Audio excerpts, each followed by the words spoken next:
dentro do seu...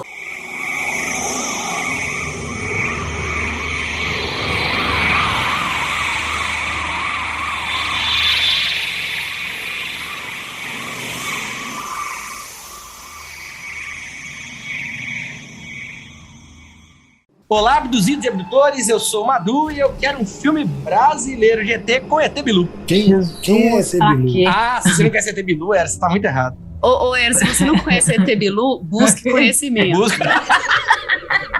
Maravilhoso! É, pessoal, assim então... que faz piada, Madu. Muito bom! Fui escadinha pra fita, tá vendo? Então eu sou o Eros e eu tô me sentindo um ET nesse episódio, diante dessa conversa.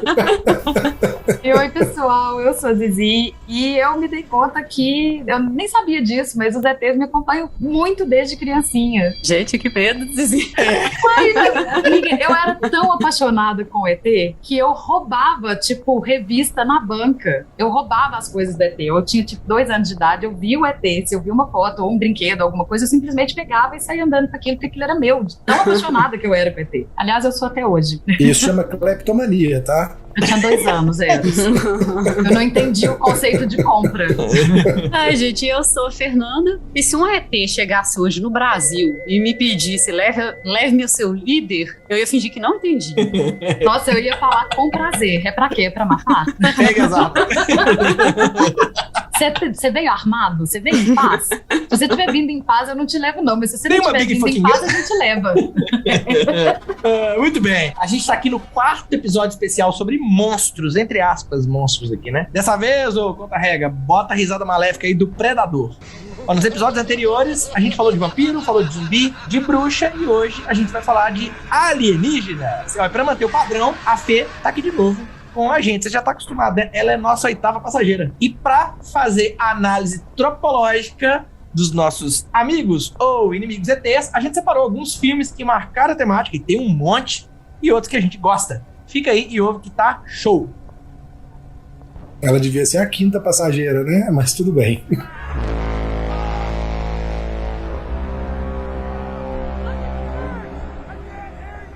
Vamos falar então de aliens, alienígenas, extraterrestres, ETs. Vamos lá, né? Hollywood a vida inteira curtiu aí uma ficção científica, mas vamos combinar que demorou um cadiquinho para os aliens surgirem nas telonas aí no cinema. Foi só na década de 50 que os filmes de alienígena deram ar da graça. Até então a gente estava vendo muito filme de monstro, de cientista maluco e coisas do tipo, mas aquele cenário de pós-guerra, o medo paranoico do comunismo e depois disso também, né, a corrida espacial, criaram aí um cenário perfeito para popularizar as historinhas dos seres de outros mundos. E aí, é aquela história, né, que a gente está sempre falando aqui na nossa série Monstros, que os monstros são sempre metáfora de medos reais, que absurdo! Alienígena é metáfora, é tudo verdadeiro. Bom, mas a gente usa eles no filme como metáforas, né, isso não tem jeito. E eles estão aí representando o diferente, né, o que não é como eu. E a gente vê, ao longo dos anos, vários filmes explorarem, né, esse contato com esse tal diferente de maneiras extremamente diversas. Os ETs tem horas que são inimigos, eles podem ser fascinantes, existem momentos que eles são mestres, professores, né, vêm pra cá pra ensinar alguma coisa pra gente. Em outros eles são metáforas de racismo, os nossos preconceitos. E o interessante dos filmes de ET, pra mim, é sempre entender como a nossa cultura tá encarando, né, esse contato com o desconhecido. Não à toa, muitos dos filmes de alienígenas são filmes também de exército, de certa maneira, né, principalmente quando a gente vem nesse recorte que a gente fez aqui, que é o cinemão americano. E claro que com o tema dessa gama, né, de possibilidades, a gente também tá falando de filmes que foram extrapolando aí a coisa dos gêneros, né? Tem filme de guerra, tem filme catástrofe, tem comédia, tem coisas mais família, suspense, terror, policial, e a gente não poderia deixar de citar aqui, a gente não vai falar dele hoje, mas a gente não poderia deixar de citar os filmes Bs, né, que tem aí o clássico das naves espaciais de prato do Ed Wood, né,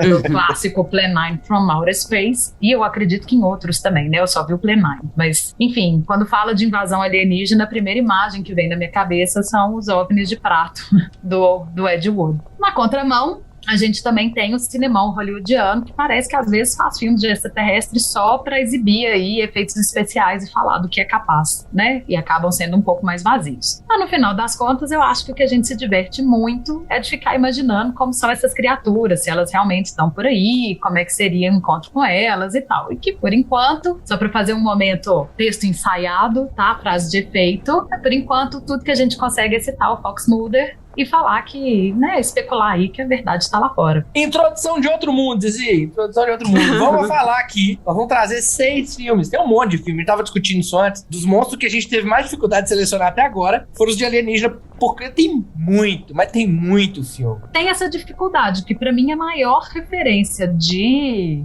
audiovisual de alienígena tá no Arquivo X, né? E não dá pra gente falar da série inteira aqui.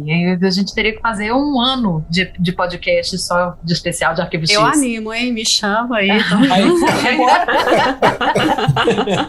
Eu animo fácil. Não, e foi difícil também, porque além de ter muito filme, né? Tem muito filme bom, assim. Então, né? Nas outras listas a gente até teve às vezes, né? A gente pegou os melhores ali. Teve alguns que a gente tentou grupar, né? Tipo, vamos pegar só um infantil, vamos pegar só um desse gênero, só daquele tipo. E aí aqui a gente tinha tanta opção que a gente fez um recorte um tanto quanto bizarro, né? Foi. A gente acabou não criando uma lógica nesse recorte, né? Nenhuma. A lista mudou, gente. Vocês estão ouvindo, essa lista mudou umas 500 vezes e no final das contas ela ficou uma lista que ninguém entendeu bem a escolha, mas ficou. 6 meses pra ver os filmes e eu vi em 2 dias. Não, e a gente só fechou a lista porque tava chegando o dia da gravação e não ia dar tempo mais de ficar discutindo em cima dela. A gente recortou 6 filmes e a gente vai trazer aqui na sequência 6 filmes, mantendo aquele nosso padrão de ordem cronológica.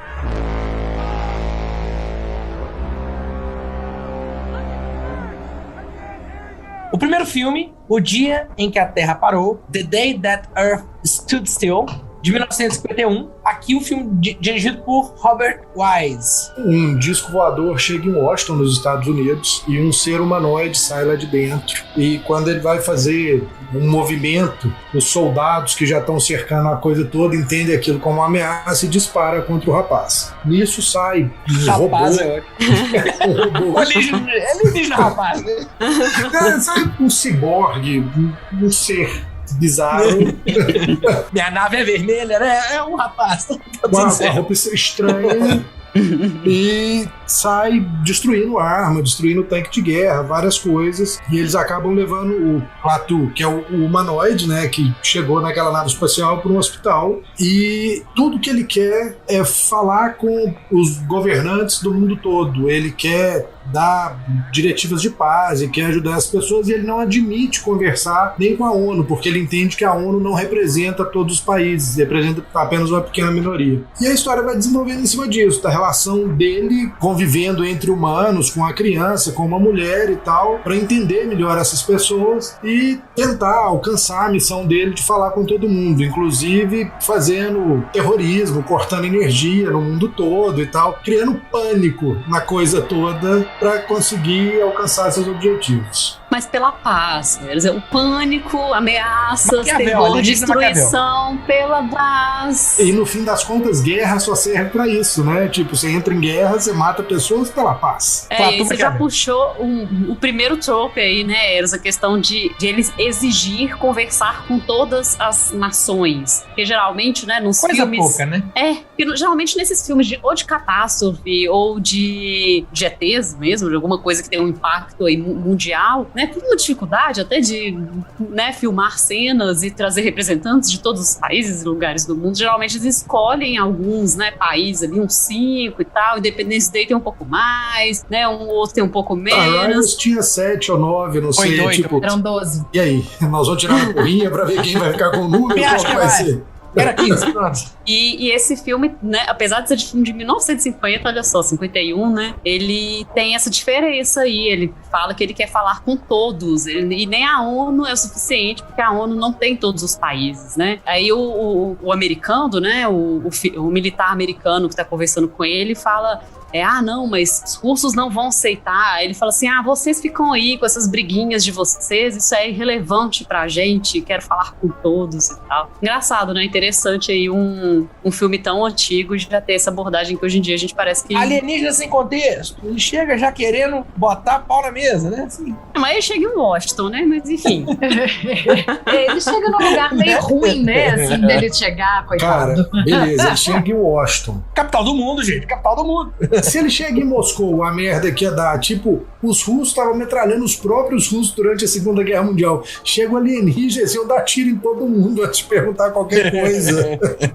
Bom, mas isso é o que acontece no filme, né? Exato. Que acaba que, inclusive, leva a gente pra outro trope aí da conversa, que é um clássico, né, da série Monstros. Os humanos são os verdadeiros monstros, né? O cara chega e já toma tiro, com todo mundo saindo correndo, né? E tem toda uma conversa de tipo, aqui as coisas não são bem assim, as pessoas são meio cínicas, as pessoas são meio violentas, e ele, peraí que eu vou infiltrar nessa humanidade pra entender que conversa é essa. E ele quase que só comprova, né? Como é clássico dos filmes de extraterrestre, a gente também vai descobrindo, né?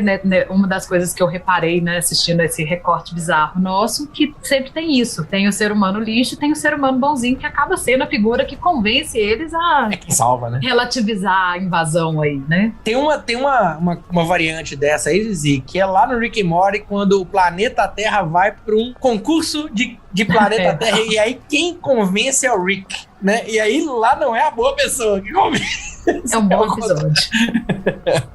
Não, e nesse filme fica, na verdade, né, ele tá aí julgando, né, fazendo, a humanidade está em julgamento aí, os outros seres da galáxia estão analisando assim, vamos ver se a gente destrói essa terra, se a gente pode deixar ela lá e tal, e no final eu fiquei esperando, né, alguma coisa, igual vocês falaram, talvez ele tenha entendido que tem aquela família que acolheu, né, a criança e a mãe e tal, Era mas uma na verdade... pensão, pô, o cara foi morar numa pensão, é tipo, Né? coisa mais bizarra. Antropólogo, alienígena antropólogo, é isso aí, né? É morar na barraca indígena. Tipo, ele, né, não ia ter uma casa inteira. É um bom lugar pra ele ir conhecer pessoas e se hospedar. É isso aí. Se ele estivesse no Brasil, ele ia morar no cortiço do Aloysio de sei lá o quê.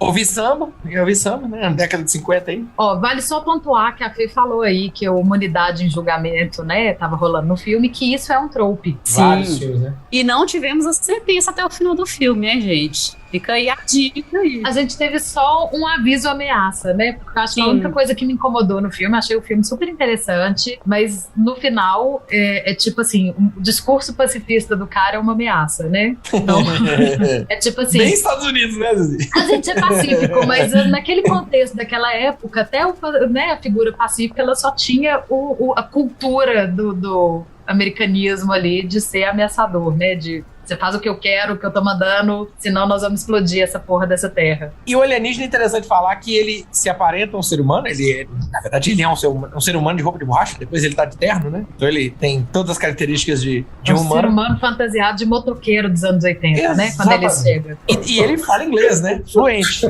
Village People. Ele tá vestido de Village People quando ele chega. Ô, gente, que robô tosco, né, gente? O robôzão, o Gort. Mas eu gosto muito da ideia da roupa do robô, porque não tem costura na roupa do robô, sacou? Eu não consegui ver as costuras da roupa. Não, e ele é, assim, né, o rascunho do C3PO. É verdade. Agora, é legal deixar explicado aí pra quem não viu o filme, não sei, acho que não é um filme que nosso ouvinte, se ele não viu, eu acho que talvez não seja o filme que ele vai ver. Tem o de 2008 com o Ken Reeves, né? Talvez alguns tenham assistido. Mas quando ele sai da nave, quando o Klaatu sai da nave, assim, uma nave pousou um prato em Washington, né? Ele desce atrás dele o robô. E esse robô fica ali paralisado, ninguém consegue mover o robô dali, nada acontece. E esse robô, ele estala os dedos e as coisas desaparecem, né? O robô que tem uma tecnologia aí super avançada. Ele usa o raio, a visão de raio-x do Superman pra derreter armas e tanques de guerra. E pessoas, e o Klaatu fala que ele tem o poder de explodir e acabar até com a Terra, se ele quiser, né? O mais bizarro é o Klaatu passar por 500 coisas, né? Ele é preso, enfim, passa por N perigos, né? Corre risco de vida e tal. Toma tiro. E o robô que tem capacidade de fazer tudo que tá ali, em teoria, pra defender ele fica lá parado esperando ele chegar. Policial, gente, policial. É o robô polícia. No fim das contas, ele é um pacifista, né? Ele não pode chegar matando as pessoas, ele tem que tentar provar o ponto de vista dele e chegar, conquistar o Mas objetivo esse dele. robô poderia ir até ele, derreter as armas, igual ele faz no começo do filme, e o Klaatu não correr risco de vida. Mas aí não teria filme, gente. Sim, mas é só um erro, um furinho nesse roteiro, né, gente? Aquela cara de ator da década de 50 dele, que tá dominando a parada, ele não teve em perigo hora nenhuma. Para, né? Ele sabia que nada ia acontecer com ele. Outra coisa que é muito legal, né, que é tipo desses filmes dessa época que são rodados em estúdio, né, aqueles cenários montados e tal, a grade da cela onde eles prendem o Klaatu é uma gradinha que dá tipo pra rua, né, como se fosse uma janelinha do preso ficar vendo as pessoas que estão passando lá de fora. Gente, é surreal. Às vezes lá, né, em Washington é assim. E a base alienígena, quando ela é porque ela é guardada, né? Depois que o Klaatu desapareceu no meio do filme, tá todo mundo caçando ele, ficou a nave e o robô. E a base tá guardada. A base, assim, é meia dúzia de muro de telha de amianto, 2 soldados. E o Tique e o Teco, com um buraco pra você ver o robô do muro, né? Um buraco não, uma puta de uma passagem, né? Assim, que você tem uma passagem, nem importa. Não, mas o lugar que ele faz o código Morse pra ativar o robô é tipo a janelinha no muro, sacou? Que ninguém olha a porra da janelinha. Ele chega suave, olha a janelinha, pá, pisca, o robô vem e dá um...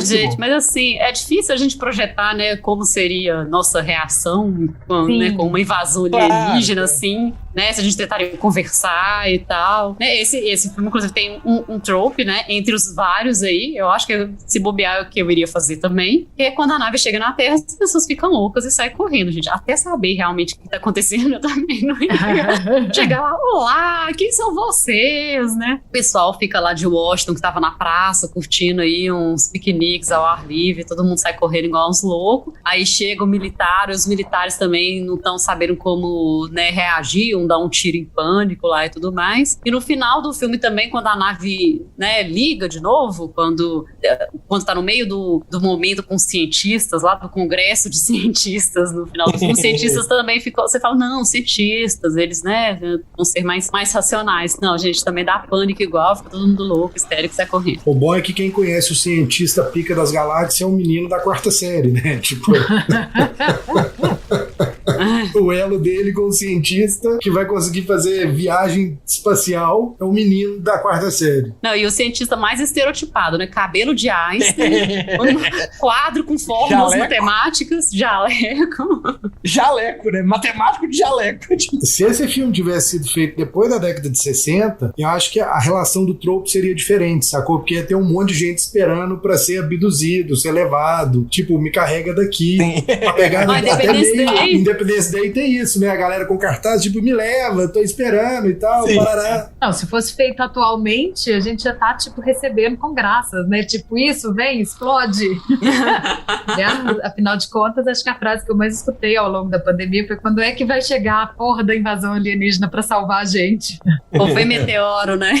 Agora, uma coisa que eu acho divertida todas as vezes que a gente vê esses filmes antigões, que são os, né, os classicões, os que abrem as portas, é a diferença de linguagem, né? Isso tudo que a gente falou, da janela, do menino a janela da prisão, né? Do menino da 4ª série, conhecer como a gente avança na linguagem. E o cinema nessa época, provavelmente esse tipo de coisa passava, né? Depois a gente vai ficando tão mais refinado que realmente vai ficando meio esquisito. Mas vou te falar que eu achei um filme super interessante. Eu gostei muito de ter visto.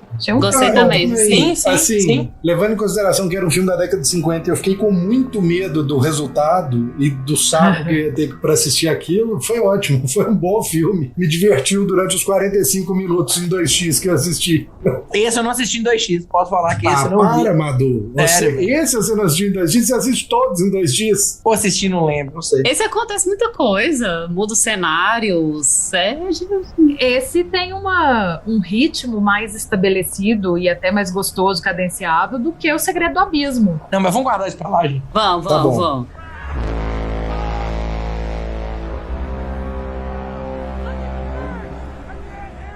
Segundo filme, Alien, o 8º passageiro, em inglês só Alien. Aqui o filme de 1979, do Ridley Scott, roteiro do Dan O'Bannon e Walter Hill. A gente tem uma nave comercial que tá viajando pelo espaço, voltando pra Terra, com a tripulação de 7 pessoas que durante o trajeto recebem um SOS, um chamado de planeta qualquer, e eles param para investigar, porque teoricamente eles têm uma obrigação de fazer isso. Chegando lá, um dos tripulantes é atacado, investigando o local, e eles decidem sair dali, fugir, porque a coisa tá dando errada, e o cara ele virou um hospedeiro de um alien, e a história começa a desenvolver dentro da nave espacial, com um alien crescendo na barriga do sujeito, e posteriormente solto e matando um a um ali dentro, até a nossa heroína. E mudando de forma, né? E mudando de forma no meio do processo. E com a Sigourney Weaver sendo a nossa heroína ali, quebrando o pau, matando todo mundo, a tenente, chefona da parada. Não, improvável, né, assim, porque até quando começa o filme, assim, eu vi o filme, né, eu vi agora pra gente fazer o podcast, mas eu já tinha visto há mais tempo também, mas eu não vi lá em 79, né, eu nem era nascida, mas parece que foi interessante na época, porque a Sigourney Weaver era, tipo assim, desconhecida, e é cheio de gente que já era famosa no filme, e aí o pessoal foi achando, né, que os outros personagens e tal, e assim, ia ser os personagens principais, que ela era ali uma coadjuvante e tal. E assim, e foram morrendo. Uma coisa meio Ned Stark pra gente, imagina, sabe? Aquela pessoa que você nunca acha que vai morrer. O mais famoso é o que morreu primeiro, né? Que faz o Kane, né? Que aí gera um trope que hoje em dia também o pessoal tá adorando fazer isso, que qualquer um pode morrer. É dar aquela sensação pro público de que, assim, não é porque essa pessoa é mais famosa, porque parece que é o mocinho do filme, não é por isso que necessariamente ela vai ser a que vai sobreviver. E as pessoas realmente vão morrendo aí, os mais famosos vão morrendo primeiro e vai sobrando a Sigourney Weaver, o pessoal fala, gente, o que tá acontecendo? Aumenta a tensão do filme, né? Como se o que tá do lado de fora criasse ali um efeito de tensão, né? Porque se o mais famoso morre primeiro... Tudo pode acontecer. Tudo pode acontecer nesse filme, né? Agora, uma coisa que eu acho muito legal é que eu também, né? Não vi na época, porque também não era nascida. Eu fui assistir o Alien, na verdade. Deve ter uns 10 anos que eu vi a primeira vez o Alien. Mas eu cresci com a referência muito forte da Ripley, né? A Ripley é, talvez, uma das primeiras super-heroínas aí do universo cinema. Ela não é super-herói de capa, mas ela é a fodona Badass, e ela é talvez a primeira mulher fodona Badass que eu tenho referência, né, na cultura pop. Sim. E aí é muito engraçado, que pra mim é o contrário, né? A gente fica sabendo disso, que foi estranho, porque na época ela era a não conhecida que se tornou a principal, mas quando eu vi, eu já tinha essa referência de que a Ripley é o cara. E assim, eu acho que o grande trunfo de Alien é toda a pegada do suspense, que é um crescente no filme inteiro, e eu acho que o segredo disso era eles não ter grana, né, não ter budget pra fazer, e tipo, ele não aparece por isso, porque não tinha grana, então tipo, tinha que ser os pedaços, tinha que ser escondido, porque não tinha a roupa inteira, não tinha a coisa toda, não dava pra mostrar tudo, que era uma isso é muito foda, legal, né? Porque isso dá todo o tom do filme, né, provavelmente se a gente tivesse vendo o bicho ali o tempo inteiro, a gente não ia ter a mesma sensação de tensão, que é o mesmo recurso, por exemplo, de Tubarão, que é um filme aí mais ou menos da mesma época, que a gente não vê a porra do tubarão hora nenhuma e a gente já sabe que ele é um tubarão assustador. O Tubarão já tinha um budget gigante, né? Com um robô gigante que só foi usado em uma cena. Pois é, porque pra ele ser usado, também não seguravam a peteca, né? Então gastaram ele naquela uma cena e deixaram ele no susto. Mas é legal as pequenas cenas, né? Os pequenos lances que a gente tem aí, então...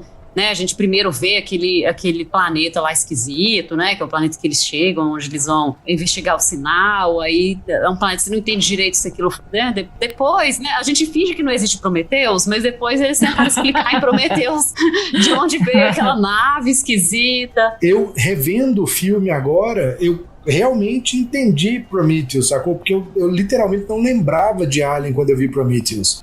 Prometheus. É English. Prometheus. When I saw Prometheus.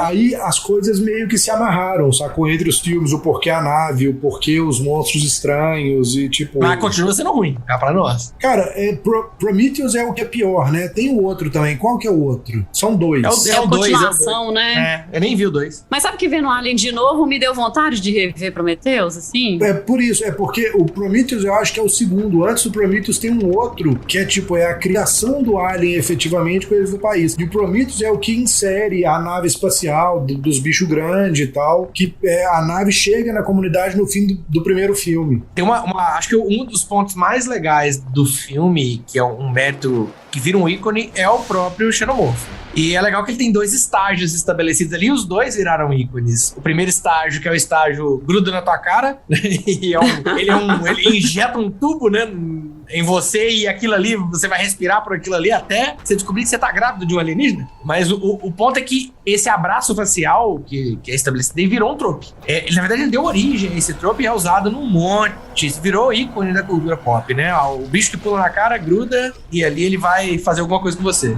Por uma coincidência, eu vi o Esquadrão Suicida essa semana. E aí tem o Starro, né? Que é o vilão, que ele faz a mesma coisa. Na hora que eu vi, eu falei, gente, Alien, olha que coisa. O Xenomorfo grandão, ele na versão Megazord dele, né? Que é o alienígena grandão, né? Na versão que ele aparece mais no final. Você pode pensar que é a versão borboleta também. Antes ele estava no casulo. Que não voa, né? Então, o Prometheus é o que não é tão ruim. O que é ruim é o Covenant. Puta que é o que segundo. Pariu.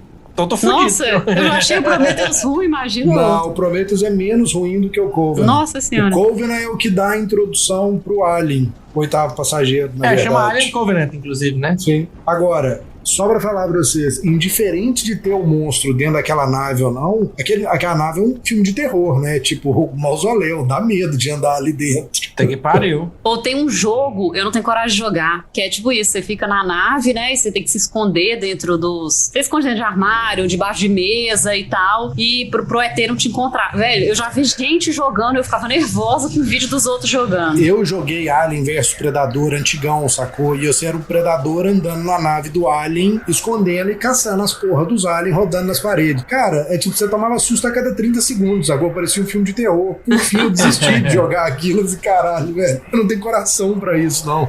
Agora, o Xenomorfo, dessa forma Megazord, ele também estabeleceu um ícone da cultura pop, que o tanto de alienígena que surgiu parecido com aquilo depois, é verdade.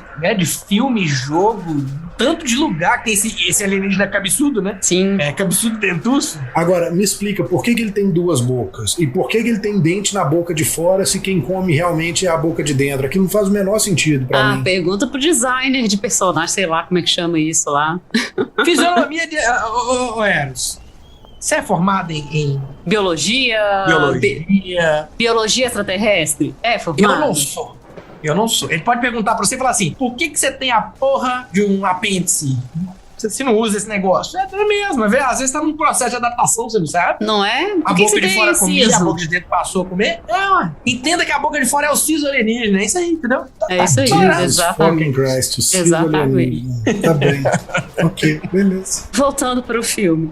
E até, né, pegando a questão que eu tinha falado, né, da Sigourney Weaver não ser famosa na época e tal, né? E assim, não sei se você separa... Até eu achei estranho isso, né? Quando você começa a ver o filme, assim, o personagem dela é até meio antipático, né? Ela, assim, ela que fica... e aí é um trope, né? O babaca tinha razão, assim, que ela parece ser pessoa má, né? Tipo, coitado do cara, o Kane lá, que foi, né? O que tá com o ET grudado, o Xenomorfo grudado na cara, tá? Tipo, passando mal. E ela não quer deixar eles entrarem sem infectar, falando que é o protocolo e tal. Cara, ela é a Caxias, né? Tipo, exatamente. Ela era a comandante de Caxias, ela tava fazendo a coisa certa. O problema é que tinha uma agenda secundária. Pois ciborgue controlando. Isso repete no Abismo, hein? Tem a mulher babaca, tem um agente secundário. Mas o Abismo, o Segredo do Abismo, ele vai ter todos os filmes dele, porque ele tem duração infinita, né? Então...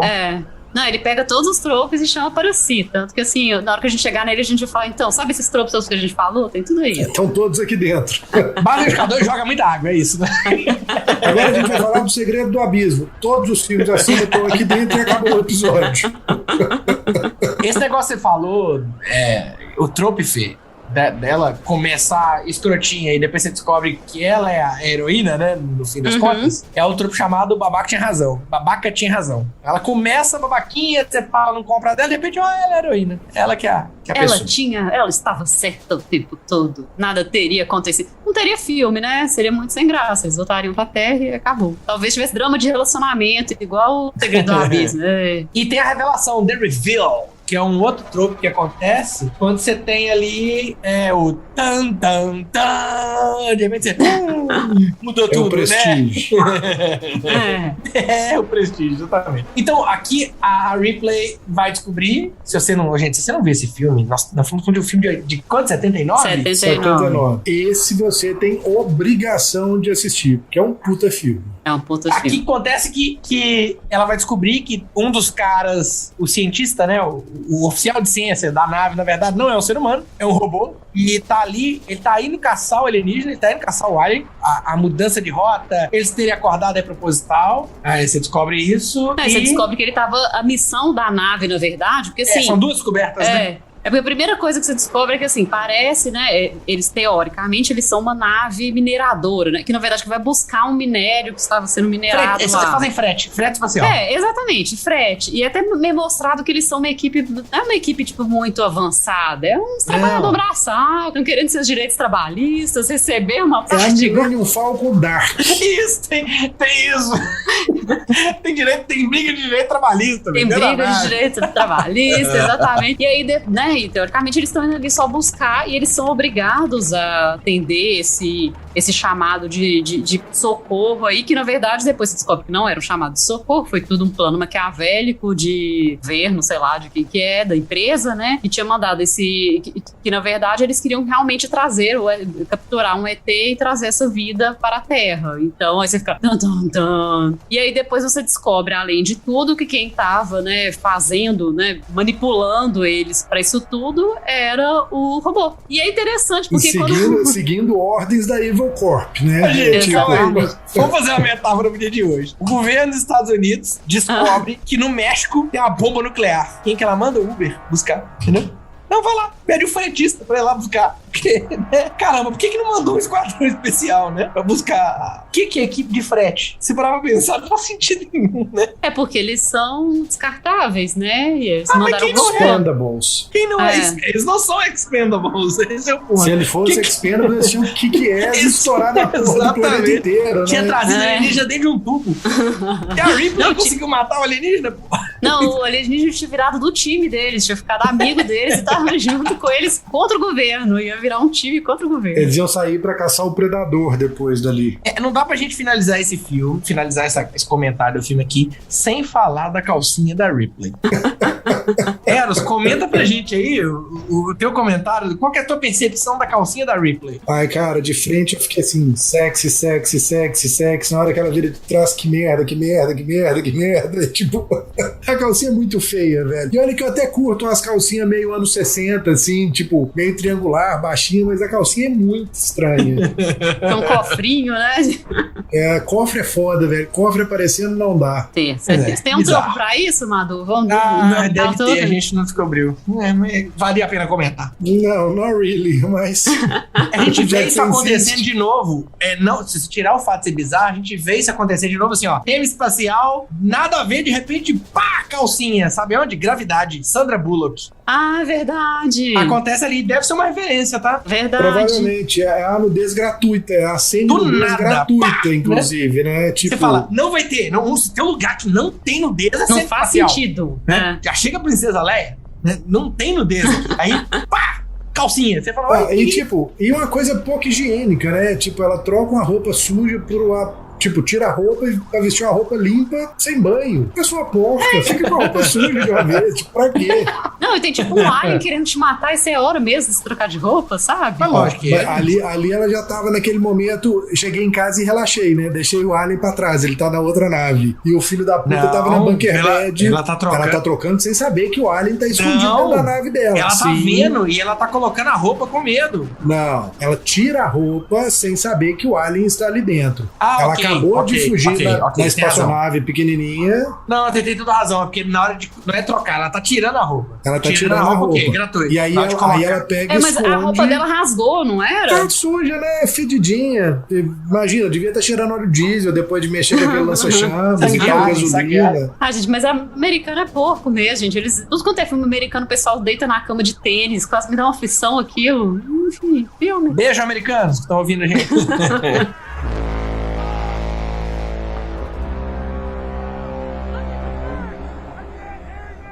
Filme 3, ET, o extraterrestre. Em inglês, A.T., The Extraterrestrial. E.T., Que isso, cara? dumbass. E.T. E.T., desculpa aí, é porque eu falei na linguagem deles, entendeu? Em inglês é com sotaque extraterrestre. Filme de 1982, do Spielberg. Roteiro da Melissa Mattinson. É o filme que eu menos gosto dessa lista e eu me nego a falar dele.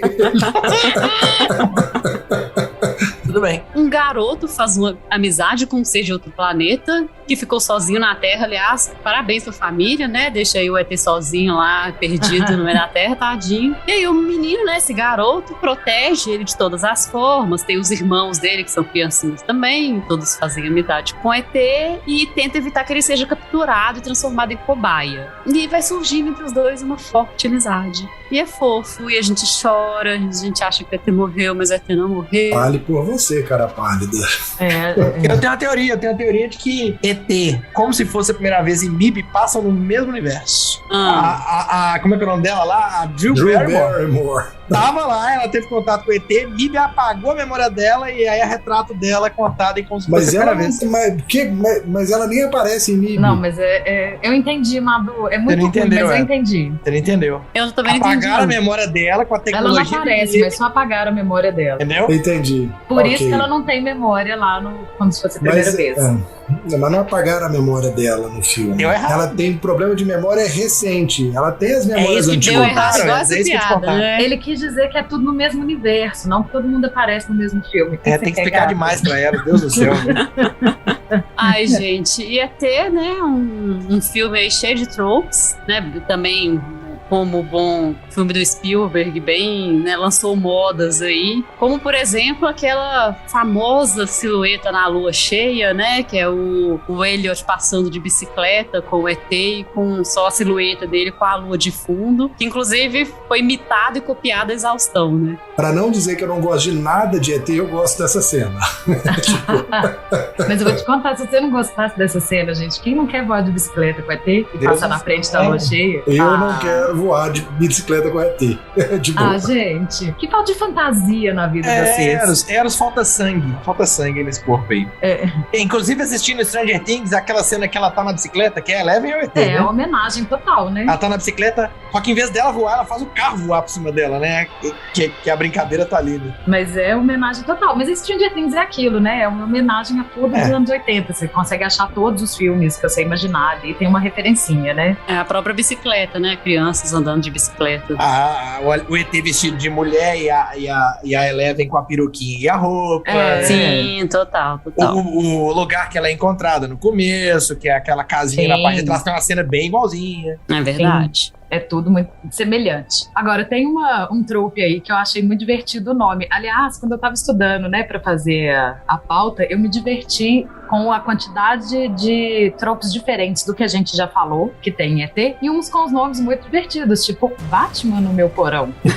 E que é um clássico, né, que é a figura que tá precisando de um abrigo, ela tá fugindo, precisa se esconder de alguma maneira e bate na porta de alguém e fala, tipo, eu preciso que você me esconda. E aí essa pessoa põe o Batman no porão e juntos eles vão acabar sendo aí os heróis da história toda, né? A Eleven de novo. A Eleven é super Batman no porão. Eu lembrei daquele Arizona Nunca Mais também. Os bandidos fogem, vão pra casa do principal, tem um monte. Bom, né? mas nesse caso, eles não são depois os heróis, né, da trama. Eles estão só bandidos que obrigam a pessoa a se esconder no porão. Aqui é aquela coisa meio de amizade, né? Inclusive, é bem comum nesse trope que seja, tipo, uma menina e um menino. Sim.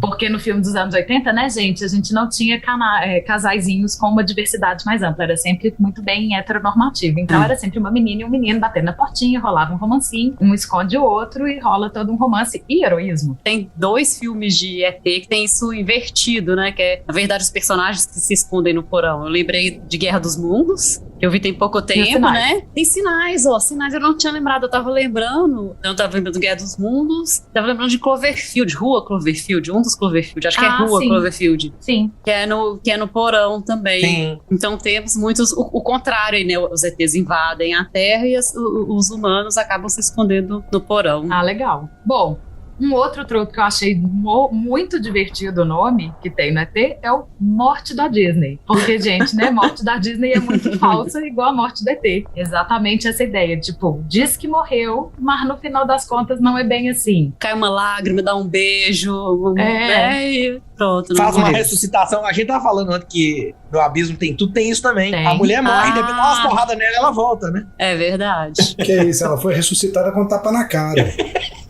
Não é muito Disney isso, mas o princípio é o mesmo. Mas a gente também tem o Klaatu sendo ressuscitado lá no primeiro filme que a gente falou, né? No dia que a Terra parou.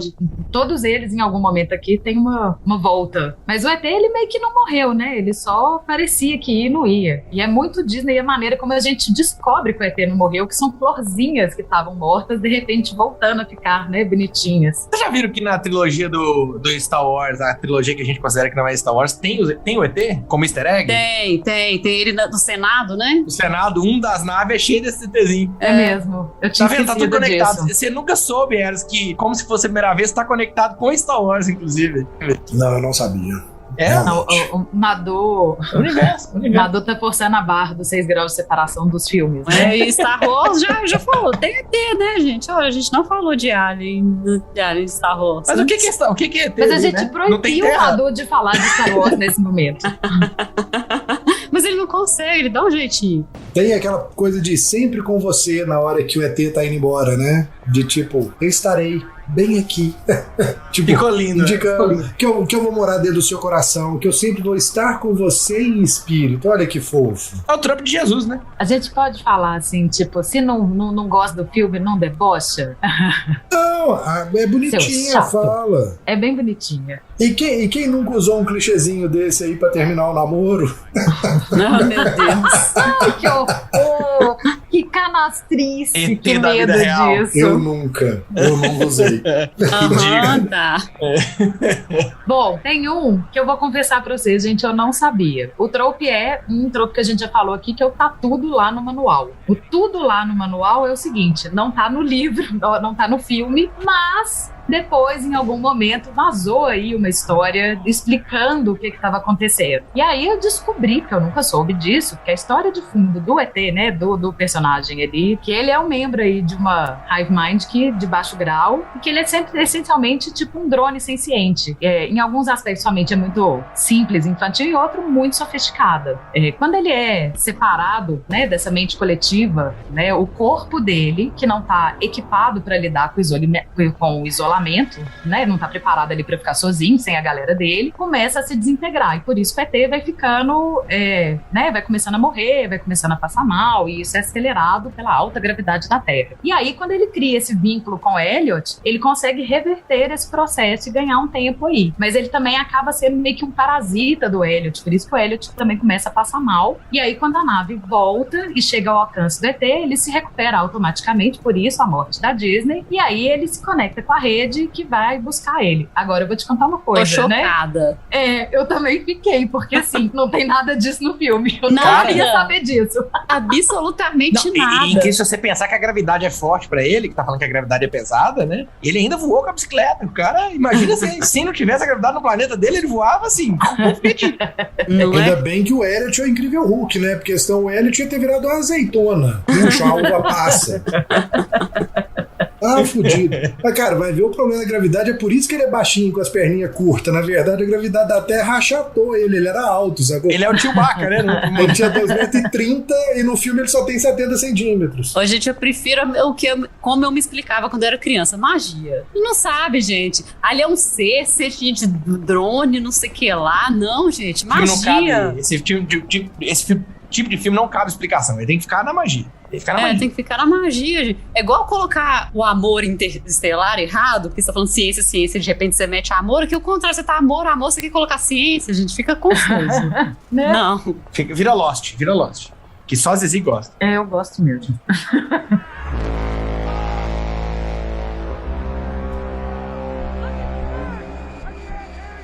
Quarto filme que eu descobri que não chamava Predador, eu achei que chamava Predador, mas chama O Predador. Incrível, né? Em inglês, Predator. Um filme de 1987, dirigido por John McTiernan, roteiro de Jim Thomas. Esse é o ET do Eros. Vai lá, Eros. A gente tem um grupo de militares que some na mata da Nicarágua, e aí o Major Dutch, que no caso é o Schwarzenegger, e a equipe dele de mercenários são chamados para fazer uma missão de resgate. Quando eles vão para a selva resgatar, eles vão acompanhado do Dylan, que é um ex-colega do Dutch, que é da CIA, e eles começam a investigar, eles chegam a atacar um acampamento de guerrilheiros, eles apreendem uma menina, só que eles não encontram o que eles estavam procurando. Eles encontram o helicóptero do grupo que eles estavam atrás, teoricamente os documentos, e aí eles começam a ser caçados pela selva. A selva vai caçando eles aos pouquinhos, e até o ponto que a gente descobre que na verdade é um ser from outer space, que é um caçador de homens. E inclusive reza uma lenda que nos anos mais quentes aquele caçador de homens vinha, caçava, procurava os homens mais fortes, os mais capazes, e depois desaparecia, mas que isso sempre acontecia de tempos em tempos. E nesse embate todo o grupo, todo o batalhão, né? Ali. Só pra perguntar, isso tudo tá no manual, não tá no filme não, né? Claro que tá no filme. Não, tá no filme. Tá no filme, Madu. Você viu que ele volta nos anos quentes? Sim, é uma fala que vem da boca da Ana, a menina que fala. Madu viu em 3x esse. Madu, eu sei o roteiro de cor, eu já vi esse filme 50 vezes. Acho que eu cochilei nessa parte. E à medida que os companheiros do Dutch vão morrendo, ele acaba descobrindo uma forma de se esconder no sensor térmico do predador e resolve enfrentá-lo. E o filme se desenvolve nisso, na luta dos dois, na caçada e na luta, onde a presa vira caçador no final das contas. Eu até vi um troco que define bem o filme, que é Trap versus Predador, assim, o filme, no fim das contas, né? Ele contra armadilhas. E é engraçado que vira quase me Esqueceram de Mim, versão séria, né? Exatamente. Eu tive essa sensação. Eu acho que é um dos filmes que eu mais vi na minha final da minha infância, assim, eu gostava muito desse filme. Explica muita coisa, né? Cara, me diverti horrores. Eu sei de cor o roteiro do filme, eu sei as falas, eu sei as músicas. Quando que conectou, não sei se é por premissa, com o filme Alien? Foi no filme Alien vs Predador 2 ou isso vem antes, você sabe? Cara, isso vem de internet, de fã pedir para que existisse o embate de Alien vs Predador. Tanto que muito antes de existir o filme, acho que existia um quadrinho, teve um jogo de videogame lá em idos do final da década de 90, e só depois disso efetivamente teve um filme, entendeu? Era tipo os dois ícones de aliens, o embate entre os dois. E todos os filmes são um bando de merda. Todos os Alien vs Predador são ruins. Então, eu tô aqui pensando se eu vejo o Predador 2, não criei coragem ainda não. Cara, o Predador 2 é legal. É um filme que acabou crescendo em mim, assim. A primeira vez que eu vi, eu não gostei, até porque eu era fã do Schwarzenegger, né? Tipo, criança, grande, forte, louro, com sotaque de austríaco. As Columpetiche, hein? O filme 2 é bom, velho. É assim, é legal. É na cidade, não é? Um é melhor. É na cidade, é em Nova York, é com o Danny Glover, e é a mesma onda. É tipo... Armadilhas. Não tem armadilhas. A coisa é um embate mais direto mesmo. E tem porrada e tem um contexto, sacou? Tipo, quando começa a acontecer, tem uma fala que ressuscita o primeiro filme, falando que tem um relato que eles enfrentaram um alienígena daqueles em determinado ponto na Nicarágua e que ele enxergava por calor. Tanto que a primeira vez que eles tentam pegar o predador, eles colocam ele dentro de uma câmara fria para que ele não veja quem está sendo atacado. Só que aí o Predador 2 ele consegue trocar o tipo de visão. Que aí ele consegue ver na câmera fria também e mata todo mundo. Predador upgrade. Upgrade, evolui. Não, e o Eros agora conseguiu, assim, mudar de status, de dar spoiler de filme que a gente nem tá falando sobre oficialmente. Esse é o Eros. Mas eu vou perguntar também, né? Esse é um spoilerzinho de leve, gente. Quem não viu o Predador, que é de 93, pelo amor de Deus, né? Mas então, o que eu acho interessante aqui do Predador no meio dessa nossa lista é que, se eu não me engano, ele é o único que não vem como esse alienígena que pode ou não ser inimigo, dependendo do que ele acha, né, na Terra, do que ele encontra e o que ele vem fazer uma pesquisa dos humanos. Esse aqui, ele é só mauzão, pelo menos pra gente. Ele vem pronto. Ele é um caçador, né? Sim, mas no contexto do filme, ele é o vilão e pronto, né? O Alien também, o Alien também. Cara, ele é a gente indo pra África. É só um safari. É tipo, ele veio pro safari. Tá brincando. Ele veio pro safari, veio caçar gente. Sim. Eu diria também que o Distrito 9 também é um vilão, só que deu errado, né? Deu ruim. Os caras vêm com uma mecha faca e arma pra cá, não era à toa, né? No Distrito 9 eu acho Não que fica fica claro, ambíguo né? a intenção deles, né, no final das contas. Então a gente não sabe, né? No contexto do filme, eles são tudo menos os vilões, assim. Exatamente. Mas a gente não sabe as intenções. Mas aqui eles são, tanto que a gente tem aí o trope, que são os alienígenas são bastardos, né? Que é o alienígena babaca que vem caçar humano. Pra gente, né? Na visão do contexto do filme. Marfim de humano, né? No fim das contas, juntar. Nem é só humano. Você vê assim, ele tem um monte de esqueletinho, né? Você nem sabe se são outros bichos ou se é só humano que tá caçando. Troféu, velho. Troféu. Ele caça alien. Depois já vai descobrir que ele caça alien também, sacou? Sim. Na verdade, eu não sei se no final do Predador 2, tipo, Predador 2 termina com o cara dentro de uma nave cercado de 9 predadores. Talvez tenha o esqueleto de um alien dentro dessa nave. Eu não me lembro bem. Pode ser um easter egg. Eu lembro de uma lenda dessa. Pode ser que tenha mesmo. Queria eu ver do ET. Aí tava tudo conectado, velho. Aí eu vou te dizer que... Aí eu vou te contar que ele era mal que nem o Pica-Pau, né? Porque assim, se ele caça grandes caçadores, mas ele vai caçar o ET, eu vou te contar uma coisa. Te mata, regenera, sei lá. E, tipo, o legal do Predador é que ele é um fair play, né? Tipo, ele não mata gente desarmada. Ele gosta de quem... Fair play, velho, desculpa. Fair play que disfarça, fica invisível pra matar, pra mim isso não é fair play, não. Cara... Tá muito errado pro premisso. Mas ele acha que é uma habilidade que ele tem, mas que os outros têm habilidades à altura também, né? Camuflagem, velho. Camuflagem. Ele está se camuflando. A diferença é que ele pula. Ele é invisível e o cara com visão de calor. Você vai me dizer que você é Ele não é invisível. Quando ele reconhece, né, o personagem do Schwarzenegger como um guerreiro ali à altura, ele também desarma e fala, então vão no braço nós dois. Ele quer a glória de ser o melhor lutador. Ele não quer, tipo, só caçar. É ali é fair play. Ali quem não teve o fair play, no caso, foi o Schwarzenegger, né? Que já tinha deixado um monte de armadilha pronta pra ele, porque sabia que no braço não ia conseguir ganhar. Então aí cada o vilão luta é com o Schwarzenegger. armas, né?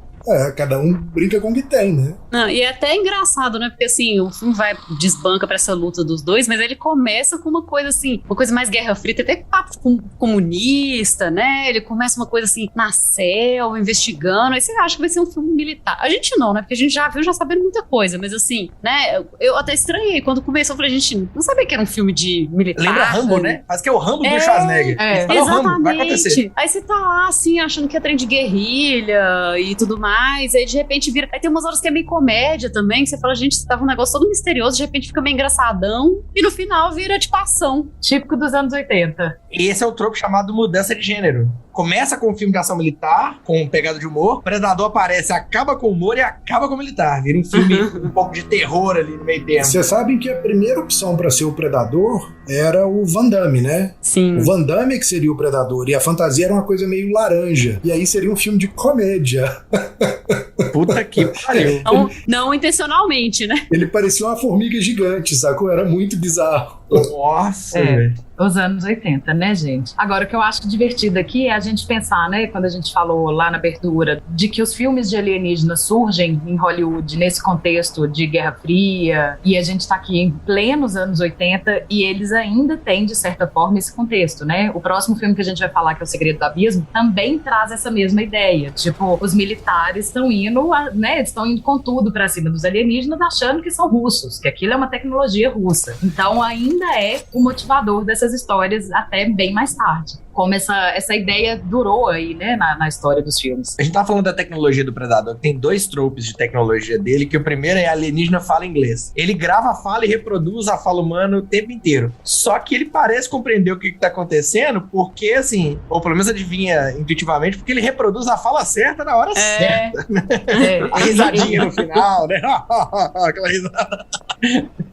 É muito bizarro aqui. Às vezes tá lá no manual e a gente não leu o manual. Então, às vezes às vezes tem uma explicação igual do ET lá por trás. Deve ter. Que ele, na verdade, por ele viajar entre os planetas, ele interpreta, ele é linguista também. Ele tem o C3PO dentro dele. Ele tá vendo como é que assim, no final do 2, ele dá uma pistola de 1872 pro cara, sacou? Então vai ver isso, ele já tá vindo pro país há muito tempo, ele já tá passeando por aqui, eles já estão vindo há muito tempo, já dominaram o idioma, pô. Eu ia falar isso. Pelo que a gente entendeu, eles frequentam a Terra já há um bom tempo, né? Já deu pra dar uma aprendida. O legal é que eles frequentam a Nicarágua, mas eles falam inglês, né?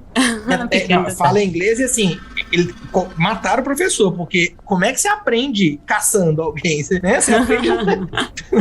Não, mas ele observa muito antes de caçar, né? A gente vê que a caçada... Tá sempre na espreita. A caçada dele vai muito na coisa da observação. É verdade. O outro trope de tecnologia é o chamado sem impermeabilização no futuro. Porque assim, o trope diz que nenhuma tecnologia suficientemente futurista é a prova d'água. E aí ele pula dentro da água e o que acontece com a camuflagem dele? Dá pau, dá choquinho. Mas é porque até 87 eles ainda não tinham descoberto água fora da Terra, sacou? Então a água era uma coisa exclusiva nossa. Então como é que o cara ia ficar impermeabilizado por uma coisa que só tem aqui? Ô, cara, mas o sangue dele é líquido, então já presume aí que tem água. Tem jeito. Cara, o sangue dele é a base de carga de caneta de destaca-texto, né? Inclusive, porque, tipo, verde-limão, brilho no escuro. Cara, se eles já caçam aqui há 200 anos, 300 anos, eles aprendem o idioma, não aprendem a impermeabilizar? Porra! No mínimo, eles já frequentaram um bordel aqui, né? No mínimo já tem uma predadorazinha solta por aí em algum lugar.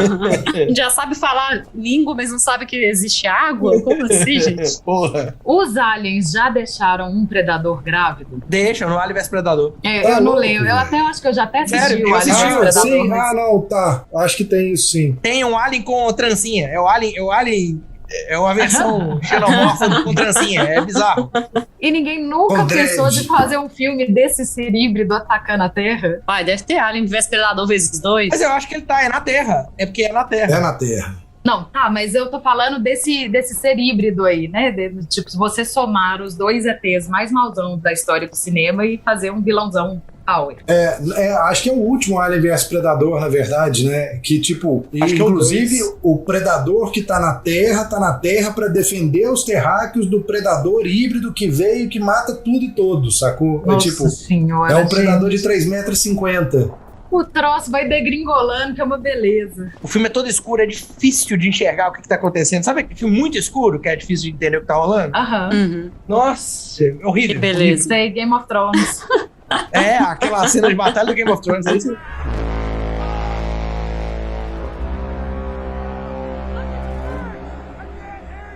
E aí, ainda nos anos 80, mas já no finalzinho, já mais com cara de anos 90, né? Que até me espantei quando eu vi que esse filme era de 89. Temos O Segredo do Abismo. A trilogia, né?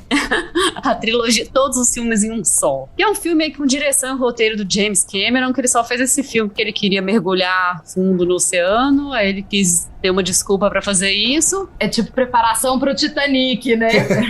Exatamente. Titanic e Avatar. Exatamente. Ali é a mistura de Titanic com Avatar. É isso aí. É o cruzamento. Exatamente. Conta aí, Eros. Tem uma plataforma de petróleo que eles estão em manutenção e tal, e tem um submarino que some em águas profundas, e nisso um grupo de militares vai usar essa estação submersa para recuperar ogivas nucleares que estão dentro desse submarino. Esse é um dos enredos do filme. O outro enredo do filme tem uns 25 é que a ex-mulher do cara que é o chefe da estação submarina, o Ed Harris, a Maria Elizabeth Mastro-Antônio, foi quem criou aquilo. Ela tá indignada porque estão indo os militares e tal, e ela meio que foge e vai pra dentro também, só que ela é tipo a ex-mulher do cara que é o encarregado, e tem uma comédia romântica que gira entre os dois aí. E aí, com o terceiro enredo, tem um monte de ET aparecendo no filme. E isso vão ser 3 horas de duração, com várias histórias paralelas, sing-along e etc. E é isso aí. Boa sorte.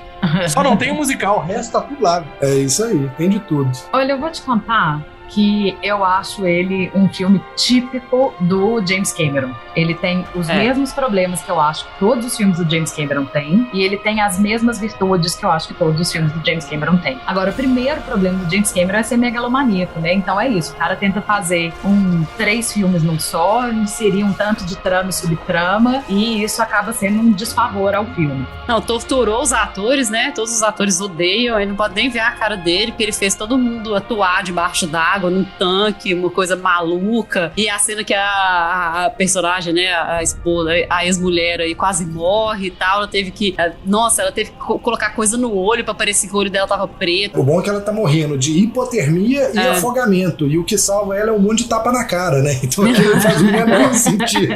Acorda danada! Pá!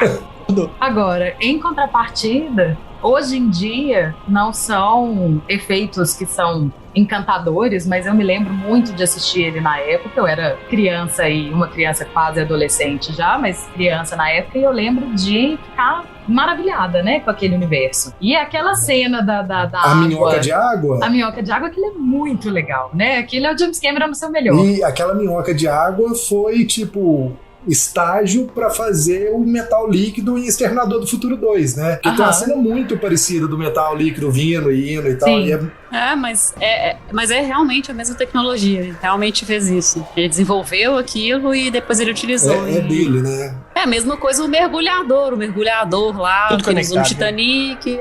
Gente, ele reaproveita os trem. Ele não é bobo, No caso, T2 é infinitamente superior ao Segredo do Abismo, né? Mas tudo bem. Mas você tem um avanço aí, né? E do mesmo jeito que quando a gente olha o Titanic, que tem um tempo depois as cenas de debaixo d'água, não sei o que, também das invasões da água entrando no navio e tal, é tudo muito mais bem feito. Mas é isso, avanços. Agora, esse crédito eu dou pra ele. O cara é um nerd absurdo de ficar indo contra no sentido assim, não tem a tecnologia que eu quero, eu vou dar um jeito de resolver, eu vou fazer, eu vou estudar, eu vou aprimorar e eu vou pegar o que eu aprendi e melhorar. E nessas, né, em termos de efeitos e coisas do tipo, o cara é foda. E nessas, Avatar 2 e 3 vão sair 30 anos depois do lançamento do primeiro. É pra gente esquecer o primeiro e ter coragem de ver de novo, né? Porque... Quem vai ver Avatar 2 e 3? Porque eu não vou. Pô, velho, o primeiro foi recorde de bilheteria. Eu também não vi, eu nunca vi. Eu vi. O primeiro. Mas foi recorde de bilheteria, gente. Todo mundo viu. Vi, e eu fui pro cinema e vi agora. Mano, que preguiça. Muito preguiça. Mas eu vou te contar, a minha preguiça do Avatar é que ele é muito, muito grande. É coisa que a gente tá falando aqui do Segredo do Abismo. Não precisa ser um filme de quase 3 horas. Mesma coisa pro Avatar. Agora, a experiência, eu vi o Avatar no cinema. A experiência de ver Avatar no cinema em 3D, puta que pariu. É assim, cinema no seu melhor, assim, no cinema entretenimento no seu melhor. É foda. É, cinema bem feito, isso sem sombra de dúvidas, mas... O Pablo Vilaça fala uma coisa que eu concordo, assim, não tem um filme do James Cameron que é ruim. Ele não faz filme ruim, mas ele tem esses problemas, assim, né? Na minha visão, eu concordo, né? Claro que cada um pode discordar. Bom, a gente falou aí da minhoca de água, né? Que dessa definição minhoca de água do Eros, que tem a ver aí com um troco que chama Making a Splash. Eu juro que eu fiquei tentando traduzir Making a Splash, mas eu não consegui. Fazendo um tibum. Fazendo um tibum, mas que o tibum não traz a ideia de close certo, né? Que o Splash traz, né? De evento significante. Mas a ideia é essa, né?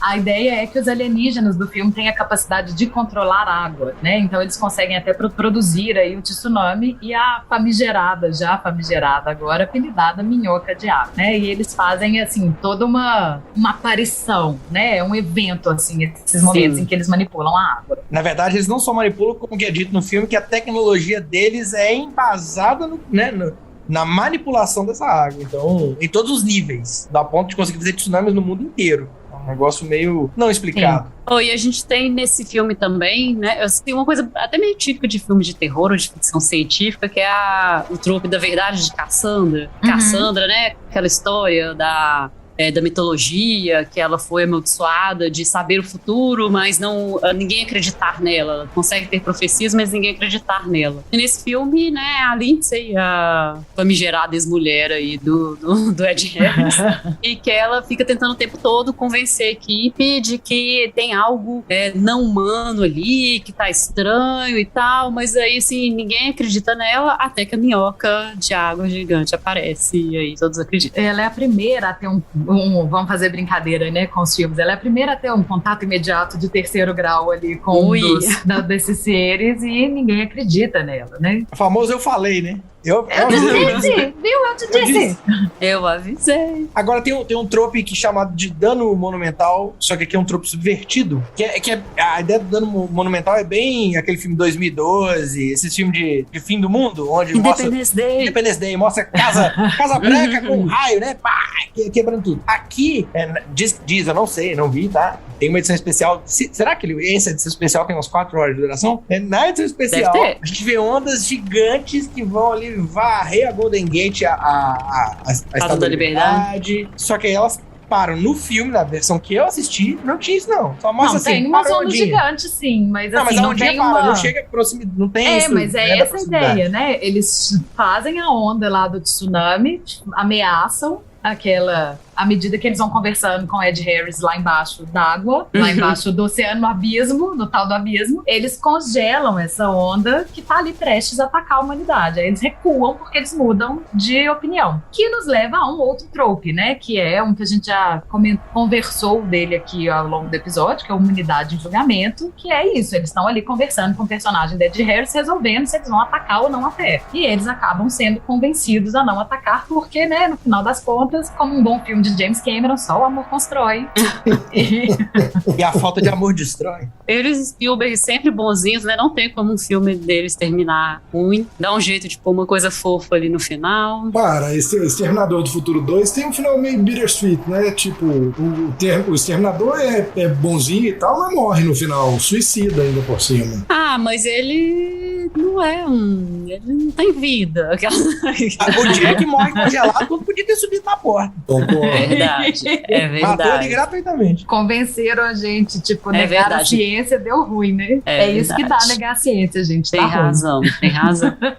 E ao contrário do dia em que a Terra parou, que fica suspensa, a gente não sabe, né? Tipo assim, a Terra está em julgamento e a gente não sabe qual foi o veredito, porque acaba o filme se a gente sabe se a Terra vai ser destruída ou não. Nesse, né, no Segredo do Abismo, a gente tem aí, que é até um trope, né, não tão diferente, né, eles percebem que os seres humanos não são tão diferentes deles, né, nessa conversa, nesse bate-papo aí com o Ed Harris, e então, né, a gente realmente escapa aí, a gente é não culpado nesse julgamento e tudo dá certo. Eu acho interessante aqui que o que eles, no final das contas, fazem, eles, no caso, os alienígenas, né, desse filme, o que a gente comentou que incomoda no dia que a Terra parou, né? Eles percebem que eles estão ameaçando e sendo violentos pra cima desses humanos como se a gente não fosse, né? Mas enfim, dos humanos. Lá, né? E entendem que, assim como, né, os humanos, eles têm dois lados. E é muito engraçado que no dia que a Terra parou, isso fica meio tipo, fica em suspenso, porque fica só um aviso. Se vocês não melhorarem, a gente pode te atacar, mas fica esse aviso, tipo assim, mas vocês não estão falando que a gente é ameaçador e você tá usando ameaça pra cima da gente, né? Acho essa evolução, e aí eu acho que até cultural mesmo, interessante de ver numa temática parecida dos dois filmes, e resoluções que trazem reflexões diferentes aí nos dois filmes.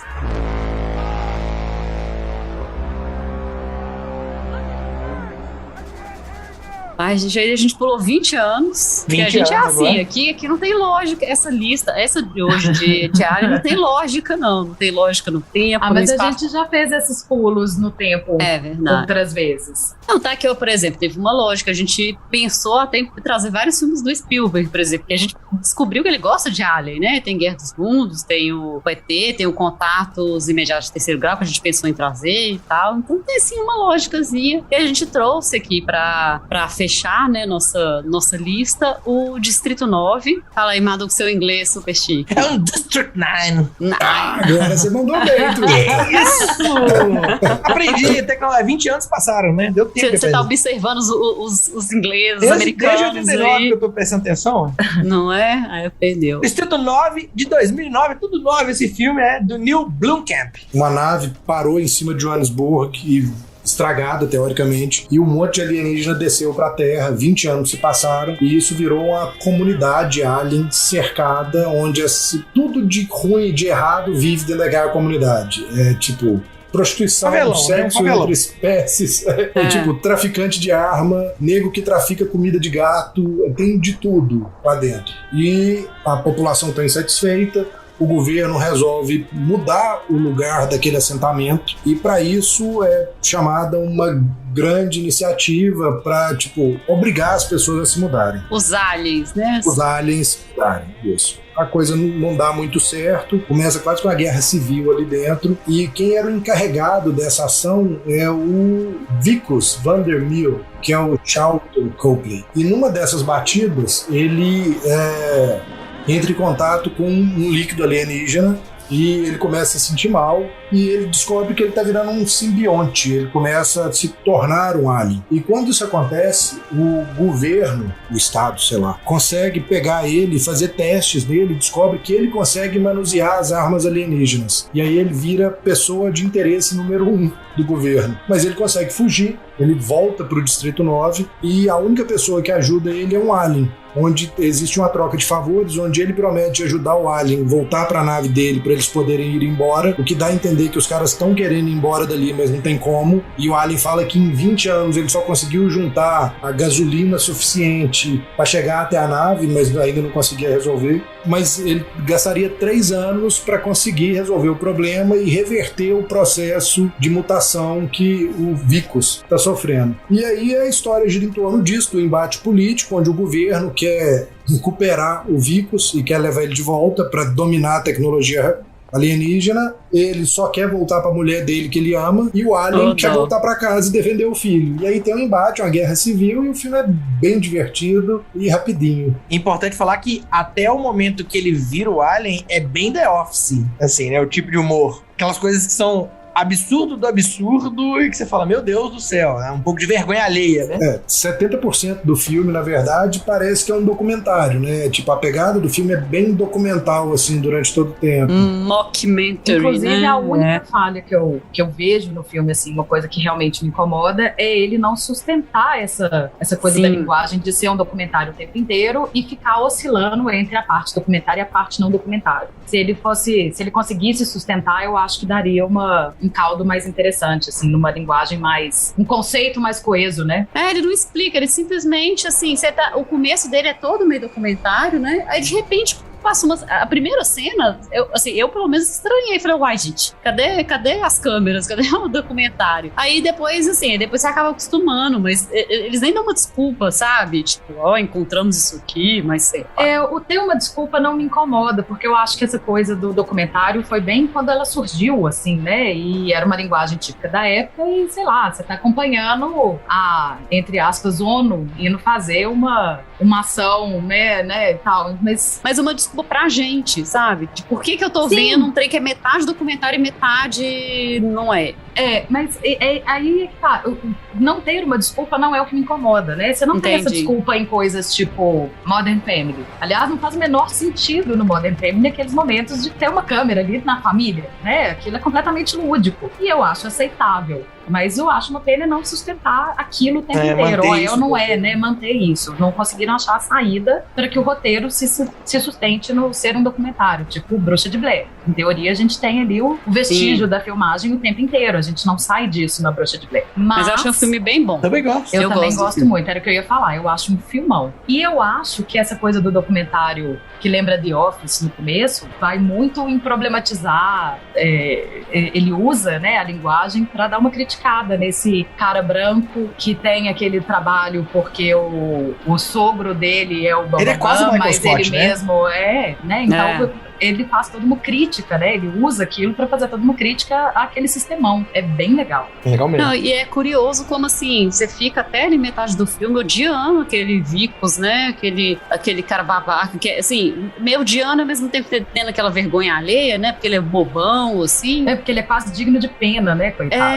De tão bobão. E de repente, assim, quando ele começa a passar pela transformação, primeiro, né, quando ele é torturado lá, porque, assim, ele não passa a ser uma figura de interesse pro governo de uma forma, deixa eu ver como é que você... Não, fazer o cara começar a matar... Ele sai de uma figura de desinteresse pra uma figura de interesse, que ele era o cara jogado no canto. Né? Mas os caras, assim, é tortura mesmo. A gente vê, né, assim, muito bom ator, inclusive, a gente vê na expressão dele, assim, que ele tá desesperado com aquilo e tal. E aí dá uma humanizada grande, né? Até a questão dele, do tanto que ele gosta da esposa, que a gente acha meio boba no início, né? Quando ele vai passando por aquelas dificuldades, assim, a gente sente empatia, né? Você fica, nossa, tipo, coitado, realmente. E eu gosto dessa pegada do filme de ser, na linguagem de hoje em dia, né? Lá em 2009 eu não definiria dessa maneira, mas na linguagem de hoje em dia é a história do homem branco que por algum motivo sai da bolha, né? Perde todos os privilégios e vai viver como o resto das pessoas que não são homens brancos. E esse conflito dele, tipo, passar a entender, e a gente vê esse conflito no personagem, né? Ele continua, a hora que ele abandona, né, os camarões que estão ajudando eles, você vai assim, ah lá, tipo de homem branco egoísta, né, filho da puta.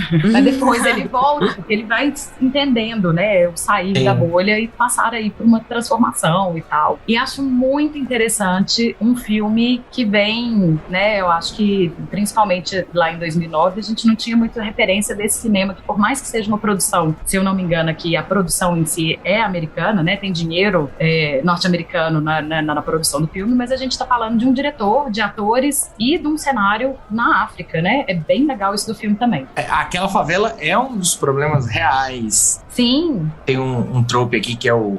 Isso te lembra alguma coisa? É o nome do trope? Que fala disso, assim. Tem uma... Esse trope é sobre quando alguma coisa na narrativa sugere uma coisa diferente do que ela realmente é. E esse filme tem isso, né? Quando você traz aí a questão a história do homem branco e da escravização, é a história do apartheid ali, de alguma maneira, que tá ali dentro, sim, né? sim. Você vê a brutalidade policial dos soldados da MNU, que é essa agência, né, alienígena aí, tem sinais de proibição de vadiagem não humana, faz referência direta. A insígnia do MNU mostra uma cabra com 2 chifres, 2 orelhas e a barba alongada que parece uma estrela de cabeça para baixo, tipo um pentagrama. O Cobus, que é o vilãozão lá, né? O militar também é outro filme. O Skinhead. O Skinhead. Exatamente. Ele lembra muito um neonazista. E, inclusive, ele xinga ele fala que adorava ver os camarões morrer. Tem apelido, né? Apelidos alienígenas de camarão. Eu, inclusive, falei, né? Os camarões que estavam ajudando eles, mas fica até no ar se esse não é um termo pejorativo dado pelas pessoas de fora, né? Assim, mas muito provavelmente é, né? E tô eu aqui sendo politicamente incorreta, chamando eles pelo apelido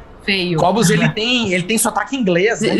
Eles não existem, Zizi, fica tranquilo, eles não existem. O 3D ainda não vai ficar chateado. Mas tem até uma hora que esse cara, o Cobus lá, ele fala, ele tá quase matando o alienígena, né, que a gente gosta, o verdezinho, e ele até fala, nossa, e ainda acredito que ainda me pagam pra isso, porque ele tá tendo prazer sádico ali em matar os aliens. O Vicus é associado a ter contraído uma espécie de doença, uma DST alienígena, que faz associação com HIV, né, com a AIDS aqui, bem direto. Até brinca que é sexual, né, tem sim, a fake news lá. Foi ali. Ele fica tentando falar isso com a mulher dele o tempo inteiro, né? Primeira coisa que ele fala no telefone com ela, inclusive. A língua alienígena que tá ali, ela incorpora alguns sons de clique que tem a forma semelhante com alguns povos africanos, que é, por exemplo, o povo Bantu, que acho que é da região. Ele pega essa questão contextual e traz essa camada, eu não vou falar que nem uma camada, é quase jogado mesmo, né? Assim, não tem como se desassociar ao apartheid em si. Eu acho que é bem isso, não tem como desassociar mesmo. Ele é uma metáfora bem visível, bem clara, né? Tá ali e é sobre isso. Tem um trope que eu acho legal, Zizi, que é falando de cor, que você sempre fala que é o codificado por cor pra sua conveniência. O Christopher, que é o alienígena coadjuvante ali, né? Onde é o alienígena principal do filme. Ele e o filho dele são os únicos, abre aspas, não se ofendam, tá? Camarões, que a gente vê ao longo do filme, que são verdes. Todos os outros são marrons. Tem até uma teoria de que eles fazem parte de uma casta diferente dos alienígenas. Como se fossem os alienígenas mais inteligentes ali. São os PHDs. Eles são verdes. Virou PHD, você fica verde. E aí explica por que são eles que estão fazendo a questão de voltar na nave e tal, né? Mas fica no ar também. São os únicos 2 verdes que aparecem. Deve estar lá no manual também. Deve estar no manual. Deve estar na linha de produção que quando a gente tem todo mundo com cara de alienígena, como que a gente vai destacar qual que é o nosso alienígena dos outros, né? Colete, pô. O cara usa um colete vermelho. Não, mas tem jeitos mais sutis. Tem, ele usa um colete vermelho. E é engraçado, porque apesar de tudo isso, né, de ser ali criaturas meio insetoides, né? Assim, parece um insetão, né? Tanto que eles chamam de camarão, assim. Parece um camarão, gente. Um artrópode, não é isso? Mas assim, ele anda, né? Parece um gafanhotão, sei lá.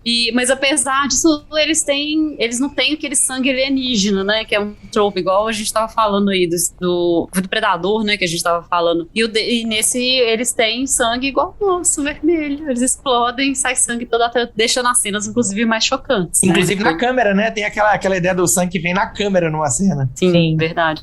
Traz essa humanização, né? Pra gente entender a dor do que eles, né? Da seriedade do assunto ali, né? E o que me leva também, eu lembrei, porque eu fiquei muito tempo sem entender se, quando o Vicus está ali se transformando, né? Passando pela metamorfose dele, se aquele preto era tipo uma espécie de sangue alienígena. Eu fiquei meio confusa até entender que não, era só o líquido mesmo, né? O tal fluido, né? Que eles precisavam pra conseguir ir até a nave mãe. Gasolina. O cara bebeu gasolina de ET e virou ET. Pois é, qual que é a lógica? lógica? Gente percebe que tem um pouco mais do que isso, né? Porque o Christopher mexe naquele líquido, não é só o... Gente, é um flebótino, Aquilo é um grandíssimo flebótino, né? Voltando ao nosso primeiro episódio de... Ele serve pra transformar, ele serve pra te levar até na nave. Diz aí, eu tava lendo as teorias que falam que, inclusive, ele cura também. Então ele vai ter o uso do enredo, ponto. É isso. Precisou, taca o fluido preto aí. E fica meio que subentendido que ele cura mesmo, porque o Christopher meio que fala com o Vicus, né? Tipo, olha, eu não vou conseguir te ajudar agora, vou conseguir te ajudar só quando eu voltar, porque agora que eu vi que eles estão fazendo zilhões de experimentações com o meu povo, eu vou ter que salvar o meu povo primeiro, depois eu te ajudo, né? E ele tem essa limitação exatamente pela quantidade de fluido que ele tem. Ele precisa desse fluido para reverter a metamorfose. Fluido mágico. E é engraçado que a gente nunca entende exatamente, assim, porque realmente, assim, a gente não entende muito o lado deles, assim, né? Eles não explicam direito por que eles estavam ali, a nave estragou, empacou, foi... né? Mas, cara, só de você ter outro troco, que é o Big Fucking Gun aqui, que é o BFG, já me diz que eles vieram pra destruir tudo. Os caras têm, velho, as armas deles são absurdas. Não, e são feitas de uma forma que só funcionam com eles. Então, não sei, não compro ideia, não. Eu não sei. Se a gente fosse viajar para o espaço, eu tenho certeza que, independente das intenções, ia ter um tanto de arma, não seja de humano, né? Eu ia levar uma toalha e o guia do mochileiro da galáxia. Pronto.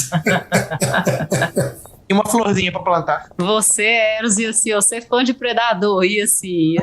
Ia levar uma lama pra você se proteger se precisar, você passa lama pra eles... Uma faca, né? Eu não preciso levar lama, Fernanda, a lama já está em mim.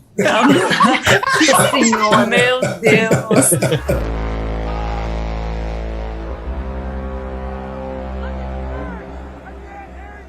Pra gente fechar essa conversa aqui, a gente podia trazer aqui para... Como tem um monte, né? Ele tava falando que foi o mais difícil da gente selecionar a lista até agora, pela quantidade de coisas relevantes ou boas que existem. Eu acho que a gente podia fazer aqui para cada um da gente, cada um de nós, né? O que é a filme ou série de Alien que você gosta muito, até seu favorito, que não tá constado nessa lista. Gente, eu posso começar?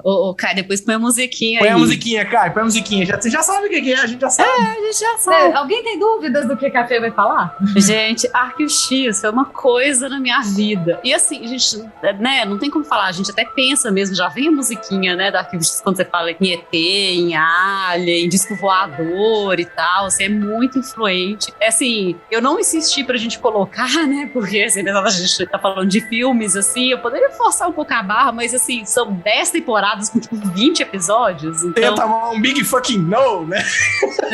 Né? Então, mas assim, e tem um filme, tá? Tem um filme, tem 2 filmes, na verdade. Tem 2 filmes. Os filmes estão no meio da trama da série, né? Ia ser impossível trazer os filmes sem ter que tocar na série toda, né? Mas é maravilhoso, gente. Só queria deixar todo o meu amor registrado aí. E quem aí, às vezes, quem não assistiu e tá aí caçando série pra assistir, séries novas e tal. Pega a referência de Arquivo X e assiste Californication. É muito mais divertido.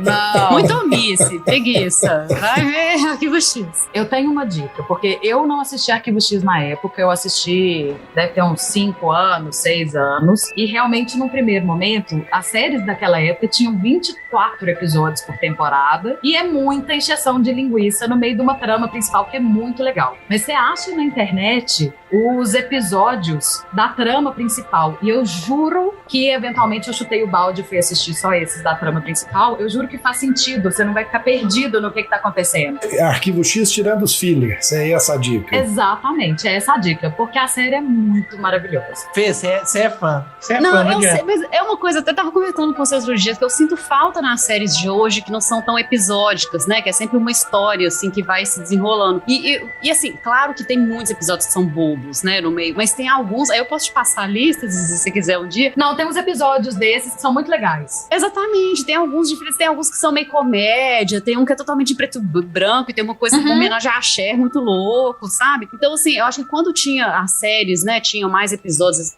podia brincar um pouco mais com isso, acabava saindo muita porcaria, mas saía muita coisa legal também. Justo. Não, eu concordo que tem uns episódios fora da trama principal que são bem legais, mas a trama principal É foda. É o melhor. é foda. É o melhor. É o melhor, né? E é foda. E é uma série muito legal. Eu também sou bem fã dela. And the truth is out there. Agora, os meus 2 filmes favoritos, a série também tá entre as minhas obras favoritas de alienígenas, Fê, mas nenhum dos meus 2 filmes favoritos de alienígena acabou entrando na lista. Um, porque a gente já falou dele, que é A Chegada. Maravilhoso. E um que a gente acabou deixando de fora, porque ele é mais sobre a busca dos alienígenas do que o alienígena em si. Inclusive, o alienígena do filme quase não aparece, ele tem uma aparição muito momentânea, que é o Contato, né? E o Contato e o Arrival são 2 filmes da minha lista de favoritos da vida, né? São 2 filmões. E o Contatos Imediatos de Terceiro Grau, eu também acho um filme bom. Há muitos anos eu não assisto, mas eu lembro que quando eu assisti, achei um filme bem divertido também, bem gostosinho de assistir. Spielberg, mas ele é... Eu vi tem pouco tempo e ainda é legal, assim. É legal. E Contato realmente é muito foda, é muito bom. Eu insisti um pouco pra entrar em contato, mas fui vencida pelo fato de que não aparecem muitos aliens, então falei, ok. A gente pode fazer um especial só do Contato e você entra nele. Eita.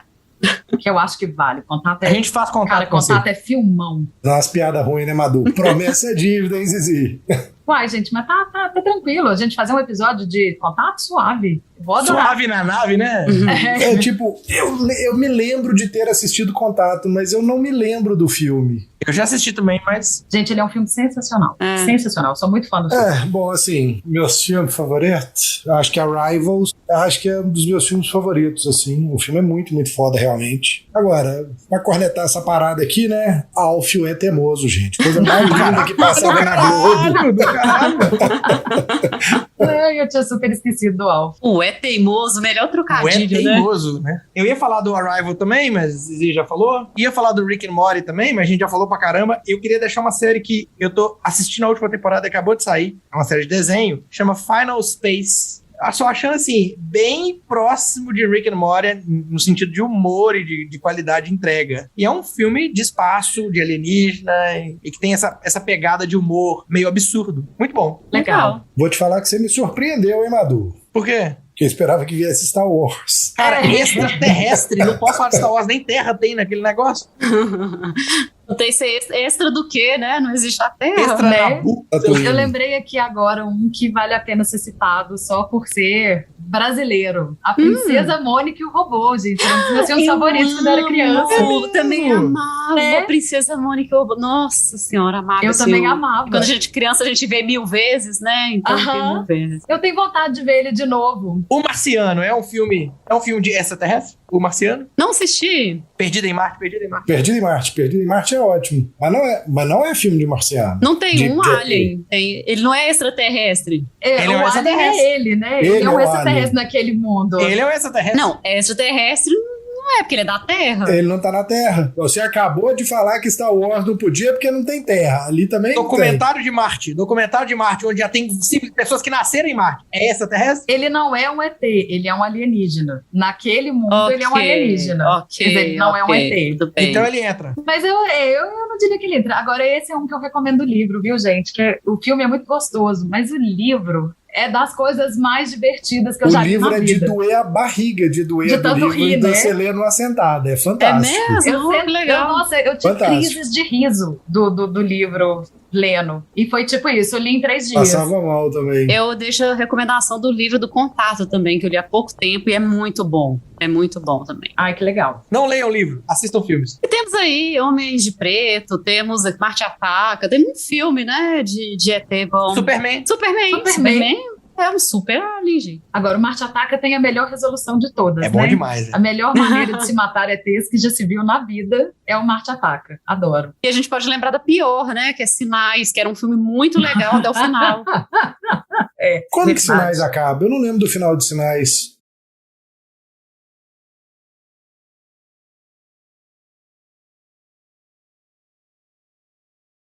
Qual a sua mensagem para a Terra, Bilu? Apenas que busque conhecimento.